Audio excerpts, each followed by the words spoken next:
Magandang araw mga kaparokya, it's a Maundy Thursday at ito po ay another episode ng ating updated sa dalawang noontime show, ang Eat Bulaga at ang Eat Showtime. Pero sa ngayon po ay pag-uusapan po natin ang Eat Showtime family. So ayon dito na ang Eat Showtime daw ay pressured dahil sa malakas po or mataas po ang reach ng GMA Network. So para sa atin dyan, I don't think Eat Showtime family ay pressure sa paglipat nila sa main channel ng kapuso na GMA Network. Sa mga pinagdaanan ng Eat Showtime ngayon pa sila mape-pressure. Kahit sobrang baba ng ratings ng Eat Showtime noon, still stable pa din sila in 14 existing years. Kahit maraming pinagdadaanan ang noontime show nila, ay nandyan pa din sila nagpapasaya sa madlang people.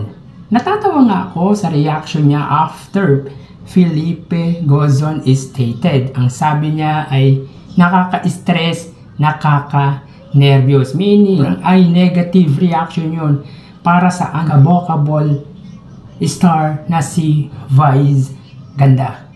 So sa pagsasanib daw ng dalawang giant network ay umaasa siyang tataas ang ratings ng Eat Showtime. Hindi pala umaasa, nag-e-expect siya na tataas ang ratings ng noontime show ng ABS-CBN. Actually, nakakatawa ang statement ni Felipe Gozon.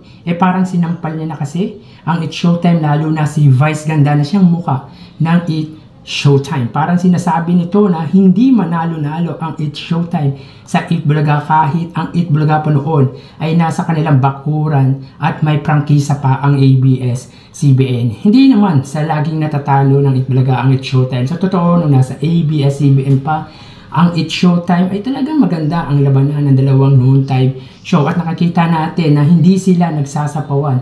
Ang kanila ay para makatulong lang sa ating mga mamamayan dito sa bansa at hindi nila tingin na kalaban ang bawat isa kundi kasama sa industriya. Yan ang maganda kung bakit tumagal din ang Eat Showtime. So actually sa statement ni Felipe Gozon, ang owner ng GMA Network, ay pinipressure niya ang Eat Showtime sa ginawa niya. Pero I don't think Eat Showtime ay magpapadala sa ganong statement. Tulad ng Eat Bulaga, masasabi na din na institusyon ang Eat Showtime. Magtatagal ba yan kung hindi solid?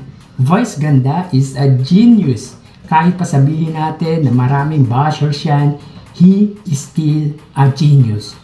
On the spot, kung mag-isip and at the same time, magaling mag-advise at magpatawa. Mahirap lang din talaga talunin ang Eat Bulaga.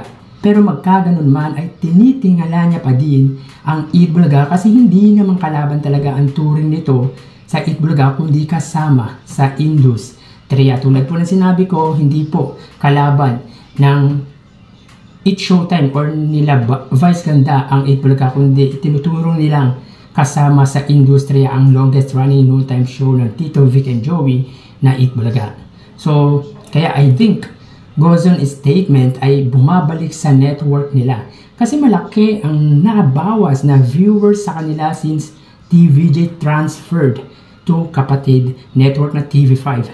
Ang Eat Showtime, kahit sa ang network yan, panonoorin at panonoorin yan. Okay na nga sa GTV sila. Baka mapasama pa nga yung paglipat nila sa main channel kasi maraming nagalit sa GMA Network nang wala silang ginawang hakbang sa sigalot ng Tape Incorporated, particular sa Halos Host family at Tito Vic and Joey. Kung advantage ay talaga namang advantage ang GMA kesa sa TV5 dahil malawak po ang nasasakop na signal ng Kapuso Network. At yun nga, for me, GMA Network, yung siyang pressure sa nangyayari. Dahil kung tutuusin, GMA might have produced noontime show pero ang ibinala nila ay ang Eat Showtime.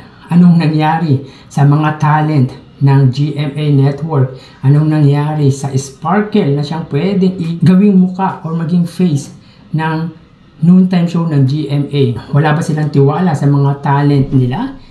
Tulad ng TikTok Clock na pinoproduce nila ay pwede naman ipantapat sa dalawang bigating noontime show, ang It's Showtime at ang Eat Bulaga. Pero hindi nila ginawa dahil sila ang pressure sa nangyayari.